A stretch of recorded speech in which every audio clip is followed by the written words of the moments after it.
સમગ્ર શિક્ષા અભિયાન અંતર્ગત સક્ષમ શાળા વર્ષ 2024-25માં શહેરી અને ગ્રામ્ય કક્ષાએ શ્રેષ્ઠ દેખાવ કરનાર પ્રાથમિક અને માધ્યમિક શાળાઓને સન્માનવાનો કાર્યક્રમ તેમજ જિલ્લામાં નવનિયુક્ત વર્ગ 2 અધિકારીઓના સત્કારનો કાર્યક્રમ કુકમા પાસે આવેલા રિસોર્ટમાં યોજવામાં આવ્યો હતો। સક્ષમ શાળા અંતર્ગત 6 શાળાઓને જિલ્લા કક્ષાના તેમજ 41 શાળાઓને તાલુકા કક્ષાના એવોર્ડ આપવામાં આવ્યા હતા। જિલ્લા શિક્ષણ અધિકારી સંજય પરમારે એવોર્ડ મેળવનાર તમામ શાળાઓને અભિનંદન આપી અન્ય શાળાઓને પણ ચાલુ વર્ષે સક્ષમ શાળામાં નોંધણી કરવા જણાવ્યું હતું। સાથે સાથે ઉપસ્થિત તમામને પોતાની શાળાનું સ્વયં નિરીક્ષણ કરવા પણ જણાવ્યું હતું।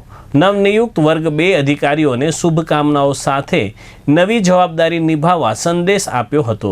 આ કાર્યક્રમમાં જિલ્લા પ્રાથમિક શિક્ષણ અધિકારી શ્રી પૃથ્વીરાજસિંહ ઝાલા, શિક્ષણ નિરીક્ષક સર્વશ્રી મહેશદાન ગઢવી, કંચનબેન કુકશાલ, તાલુકા પ્રાથમિક શિક્ષણ અધિકારી શ્રીઓ, બીઆરસી કોર્ડિનેટર તેમજ જિલ્લા MIS મૈત્રીબેન, BRP કોર્ડિનેટર શ્રીઓ અને એવોર્ડ વિજેતા શાળાના આચાર્ય શ્રીઓ ઉપસ્થિત રહ્યા હતા। કાર્યક્રમનું સંચાલન હનીબેન રાઠોડે કર્યું હતું।